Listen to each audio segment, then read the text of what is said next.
अपने दमदार अभिनय से जाने जाने वाले वो दमदार अभिनेता, हमें ऊंची आवाज सुनना भी पसंद नहीं, जिसकी शेर जैसी आवाज से ही सामने वाले की हवा टाइट हो जाती थी। वो तो था और है और हमेशा रहेगा। लेकिन यही आवाज अपने आवाज को सुनने के लिए तरस गया।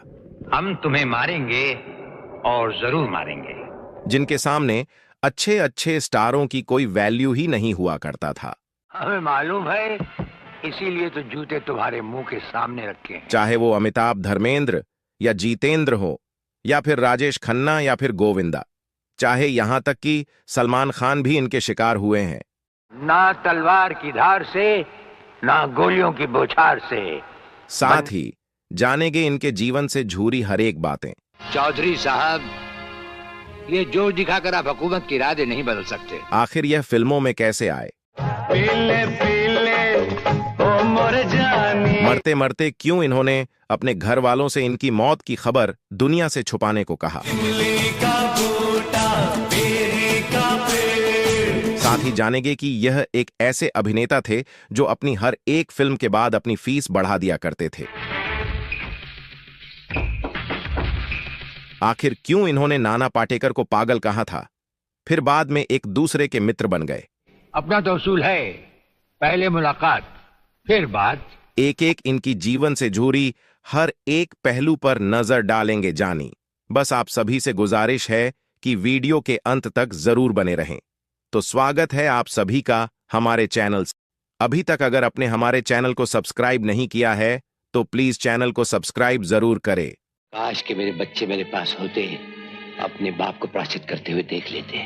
आज हम बात करने वाले हैं एक ऐसा हिंदी फिल्म का सितारा जिसे भारतीय दर्शकों ने अपने पलकों पर बैठाया, जिसके एक एक डायलॉग के लोग दीवाने थे। अगर फर्क है तो सिर्फ सोचने के ढंग में और काम करने के तरीके में। राजकुमार का जन्म 8 अक्टूबर 1926 को बलूचिस्तान में हुआ था, जो कि अब यह पाकिस्तान में है। इनके पत्नी का नाम गायत्री था। इनके 3 बच्चे थे, पुरु राजकुमार, पन्ननी राजकुमार और वास्तविकता राजकुमार।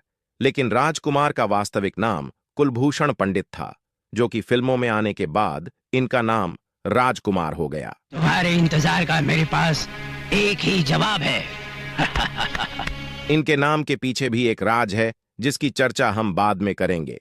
यहाँ के कायदे और कानून तुम्हें मालूम होने चाहिए। पहले बात कर लेते हैं इनके फिल्मी सफर और इनके बुरे बर्ताव के बारे में। राजकुमार लगभग 40 के दशक में मुंबई आ जाते हैं।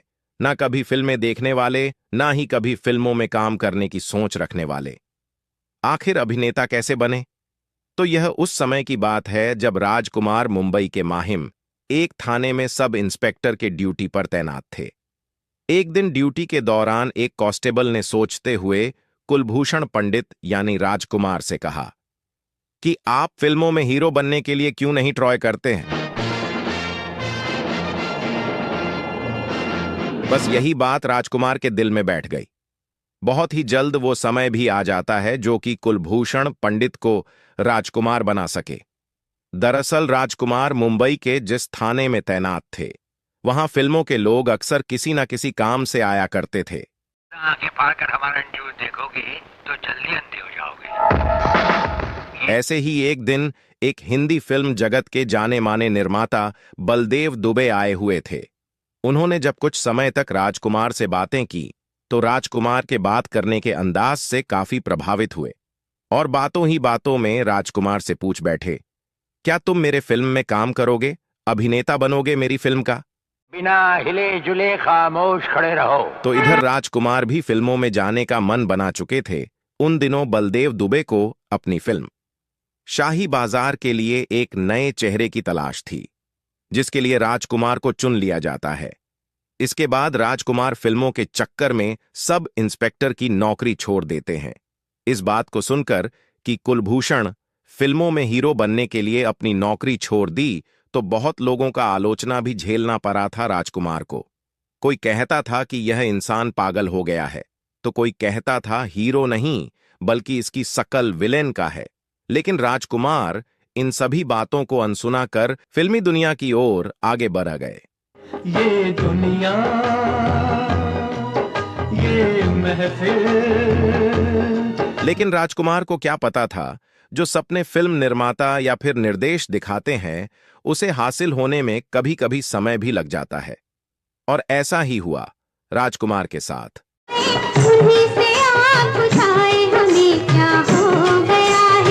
फिल्मों के चक्कर में तो नौकरी छोड़ चुके थे, तो वहीं इनकी फिल्म शाही बाजार बनने में काफी वक्त लग गया, जिसके कारण राजकुमार को खाने तक के लाले पड़ने लगे थे। अब राजकुमार के दिन काफी कठिनाई वाली होने लगी थी। इसी बीच उन्हें एक और फिल्म में काम करने का मौका मिला, जो कि 1952 में प्रदर्शित की गई, और उस फिल्म का नाम था रंगीला, जिसमें एक छोटे से किरदार में नजर आए थे। यह फिल्म सिनेमा घरों में कब लगी और कब उतर गई किसी को नहीं पता चला। खैर, अभी राजकुमार को अपनी आने वाली फिल्म शाही बाजार का काफी बेसब्री से इंतजार था। जहन्नुम की आग से भी तेज होती है, अच्छे अच्छों को जलाकर खाक कर देती है। लेकिन इस फिल्म को पूरी तरह से तैयार होने और सिनेमा घरों में आने तक 5 साल का वक्त लग गया। फिर 1957 को फिल्म शाही बाजार को प्रदर्शित किया गया और राजकुमार का हीरो बनने का सपना भी टूटता हुआ नजर आने लगा।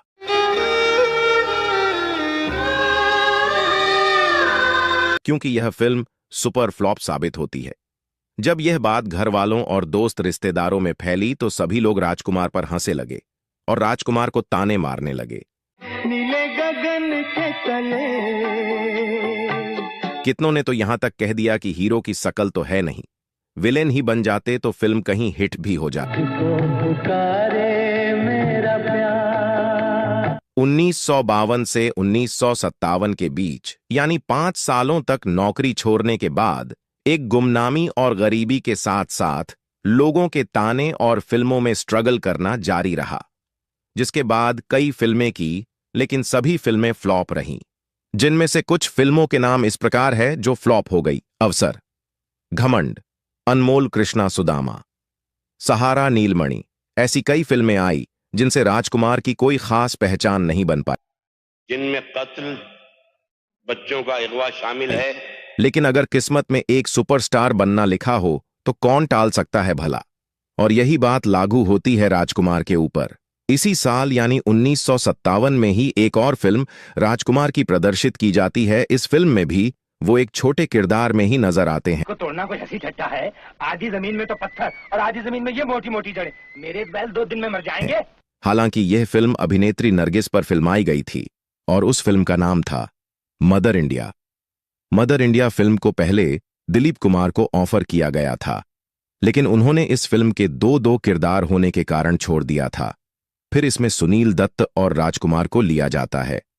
इसी फिल्म ने दोनों की किस्मत बदल दी। राजकुमार का किरदार भले ही छोटा था, लेकिन इस बार अपनी पहचान बनाने में कामयाब हो चुके थे। हमारा पैगाम तो उन तक पहुंच चुका है।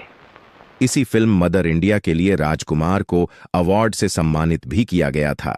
इसके बाद राजकुमार हिंदी फिल्म जगत के नजरों में आ चुके थे। हकीकत छुप नहीं सकती बनावट के असूलों से। अब एक अभिनेता के तौर पर देखे जाने लगे। फिर उस दौर के सुपरस्टार महानायक दिलीप कुमार के साथ एक फिल्म आती है, जो कि साल 1959 में प्रदर्शित की जाती है और उस फिल्म का नाम था पैगाम। दिलीप साहब के दमदार अभिनय के बीच फिर से एक बार राजकुमार ने अपनी दमदार अभिनय का परिचय दिया। लड़की से शादी करना। शादी! और इस बार भी दर्शकों के दिल में जगह बनाने में कामयाब हुए, जिसके बाद राजकुमार ने कभी भी पीछे मुड़कर नहीं देखा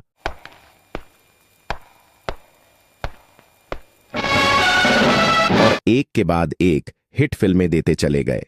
अगर इनके फिल्मों की बात की जाए तो 1960 में इनकी एक फिल्म रिलीज होती है जिसका नाम था दिल अपना और प्रीत पराई। फिर अगले साल यानी 1961 फिल्म घराना और 61 में गोदान आई। फिर साल 1974 में राजकुमार की 2 फिल्में आई, दूज का चांद और दिल एक मंदिर।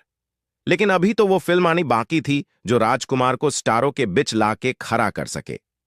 हालांकि पहले भी दर्शक राजकुमार की फिल्मों से और अदाकारी से खुश थे। साल आया 1965 जहां इनकी 2 जबरदस्त फिल्में रिलीज हुईं, जो कि राजकुमार को स्टारों के सूची में लाकर खड़ा कर दिया। और उन 2 फिल्मों में एक थी काजल और दूसरा वक्त।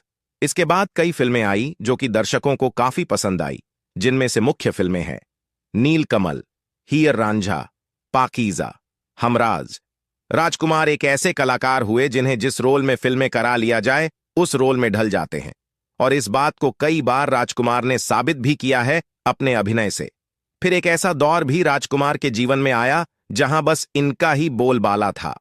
साल 1981 से लेकर साल